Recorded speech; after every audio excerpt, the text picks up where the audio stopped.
Hello, and thank you for volunteering your time to judge for the South Texas Mock Trial Challenge. My name is Eliana. And my name is Garrett.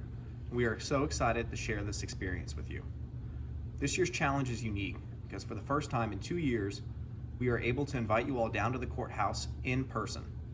The pandemic forced advocacy to shift to an online platform, and South Texas is very excited to host one of the first in-person tournaments in the nation. We've invited 42 teams from across the country to come to Houston and compete in the challenge this year.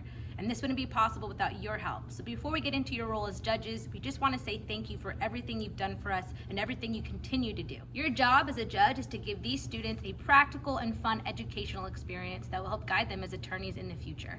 Mock trial provides a learning experience we don't get in a typical classroom setting. So we want to make this weekend as beneficial as possible.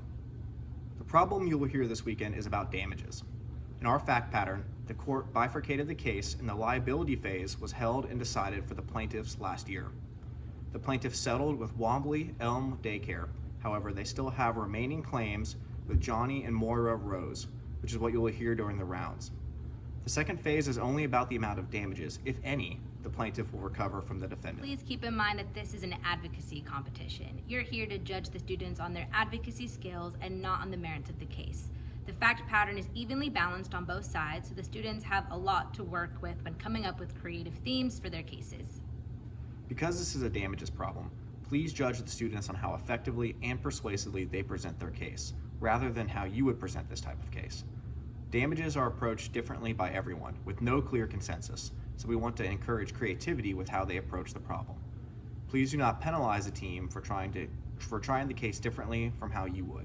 We want the students to have fun and have their hard work be worth it by having a fair and clear Now ballot. in a moment, you'll be assigned to your courtrooms. When you enter your rooms, please do a conflict check to make sure you don't recognize any of the advocates in the room.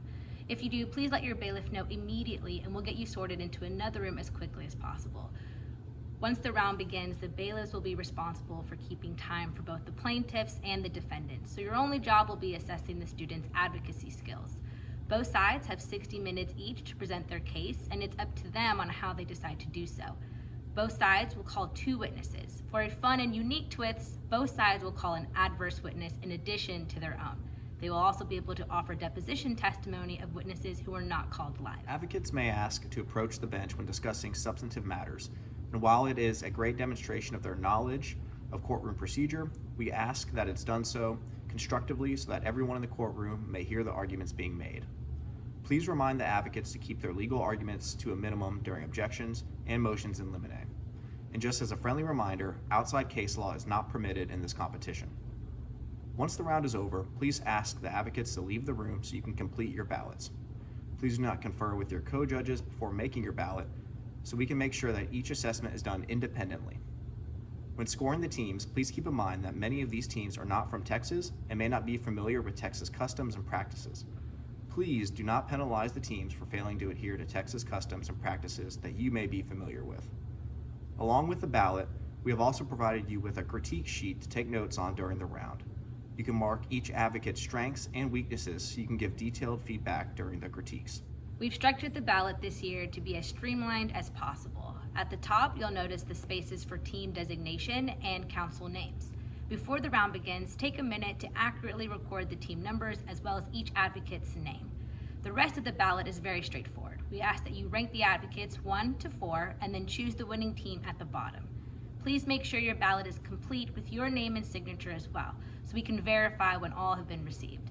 When your ballots are complete, hand them to your bailiff, who will then deliver them to the competition coordinators. While ballots are being received, please take that time to give the advocates some constructive critiques on their performance. We ask that you be as positive and encouraging as possible while also giving the advocate advice about areas they can improve on. That being said, please do not tell the advocates or the teams who you choose as the winner of the round. This information will later be provided to their coaches. Please keep the critiques short, no more than 15 minutes, so we can keep the competition running as smoothly as possible, with advocates having enough time to prepare for their next round. We provided you with a bench memorandum with more detailed instructions, as well as the facts of the case. After you have finished with it, please do not leave it in the courtroom, so either take it with you or hand it off to one of the bailiffs. Once again, we would like to thank you for supporting the advocacy program here at South Texas College of Law. These competitions would not be possible without your help, and we are extremely grateful for the time you spend judging, coaching, and teaching us. These advocates have devoted so much time away from their friends, families, and studies, and we want to make sure their hard work pays off by giving them an invaluable experience. And that is not possible without you. In just a moment, you will receive your panels and courtroom assignments. Your bailiffs will then take you to your rooms and the rounds can begin. Thank you and have fun.